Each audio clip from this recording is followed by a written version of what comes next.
Assalamualaikum warahmatullahi wabarakatuh. Halo semuanya, perkenalkan nama saya Nabila Satria. Saya biasa dipanggil Bella. Hari ini saya akan berpidato dengan topik fenomena fear of missing out yang biasa disebut oleh kalangan kita atau kalangan Gen Z, yaitu biasanya FOMO di era media sosial.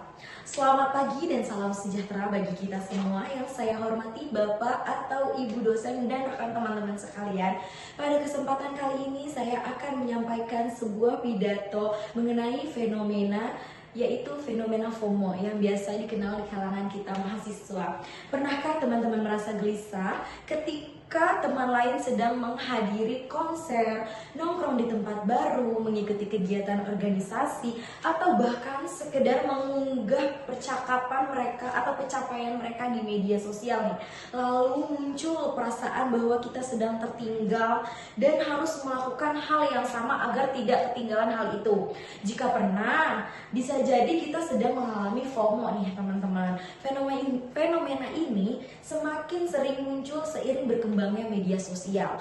Kenapa? Karena media sosial ini yang membuat kehidupan orang lain dapat kita lihat melalui layar ponsel. Oleh karena itu, penting bagi kita untuk memahami apa itu FOMO dan bagaimana dampaknya terhadap kehidupan sehari-hari.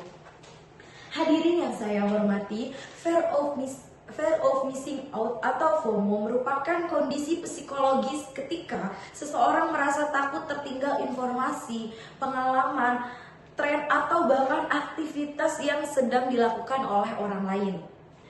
Istilah ini pertama kali dipopulerkan oleh peneliti Przebylski dan rekan-rekannya pada tahun 2013 yang menjelaskan bahwa FOMO muncul karena adanya kekhawatiran bahwa orang lain sedang menikmati pengalaman yang lebih baik dibandingkan diri kita. Di era digital saat ini, media sosial menjadi faktor yang memperkuat munculnya FOMO. Melalui Instagram, TikTok, WhatsApp, Twitter, dan media sosial lainnya, kita disuguhkan sebagian konten. Kita disuguhkan nih berbagai konten, sebagian konten dari orang-orang yang kita tidak kenal, yang menampilkan pencapaiannya, gaya hidupnya, perjalanannya, hingga kesuksesan orang lain. Namun yang perlu disadari bahwa media sosial seringkali menampilkan bagian terbaiknya aja. Di bagian bahwa media sosial menampilkan bagian terbaiknya seseorang saja, bukan keseluruhan realitas yang mereka alami. Sebagai mahasiswa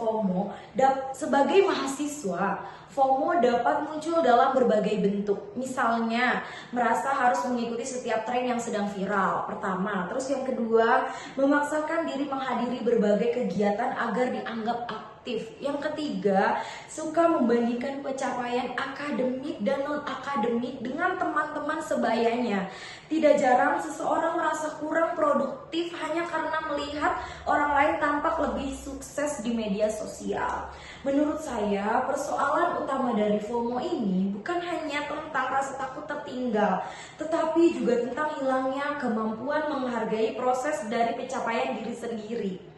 Kita terlalu sibuk melihat kehidupan orang lain sampai kita lupa dengan perjalanan atau kehidupan kita yang kita lalui, yang kita jalani. Jadi kita terlalu fokus ke kehidupan orang lain sehingga kita bisa merasakan FOMO atau merasa tersaingi oleh orang lain. Seperti itu. Tidak jarang seseorang merasa kurang produktif hanya karena melihat orang lain tampak lebih sukses di media sosial. Seperti itu. Selain itu, FOMO juga dapat berdampak pada kesehatan mental. Seseorang yang terus-menerus membandingkan dirinya dengan orang lain itu beresiko mengalami stres, kecemasan, rendah diri, bahkan kelelahan emosional.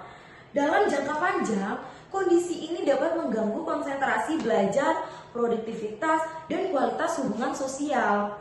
Oleh karena itu, diperlukan sikap yang lebih kritis dalam menggunakan media sosial. Pertama, kita harus menyadari bahwa tidak semua yang terlihat di media sosial mencerminkan kenyataan yang sebenarnya. Kedua, Penting untuk membatasi waktu penggunaan media sosial agar tidak terjebak dalam kebiasaan membandingkan diri dengan orang lain. Ketiga, kita perlu fokus pada pengembangan diri dan tujuan pribadi daripada mengejar validasi sosial. Sebagai mahasiswa, kita seharusnya mampu memanfaatkan media sosial sebagai sarana belajar, berbagi informasi, dan membangun jejaring bukan sebagai alat untuk mengukur nilai diri berdasarkan kehidupan orang lain. Hadirin yang berbahagia, fenomena FOMO merupakan salah satu tantangan yang dihadapi generasi muda di era digital. Kehadiran media sosial memang memberikan banyak manfaat, tetapi juga dapat memunculkan tekanan sosial yang tidak selalu kita sadari. Melalui pemahaman yang lebih baik mengenai FOMO, saya berharap kita dapat menjadi pengguna media sosial yang lebih bijak, kritis, dan sehat secara mental. Mari kita belajar untuk tidak selalu membandingkan diri dengan orang lain, karena setiap orang memiliki waktu dan jalannya masing-masing menuju kesuksesan. Pada akhirnya yang terpenting bukanlah mengikuti semua hal yang sedang tren, melainkan memahami apa yang benar-benar kita butuhkan dan bermanfaat bagi perkembangan diri kita. Demikian pidato yang dapat saya sampaikan. Terima kasih atas perhatian teman-teman. Sekian. Wassalamualaikum warahmatullahi wabarakatuh.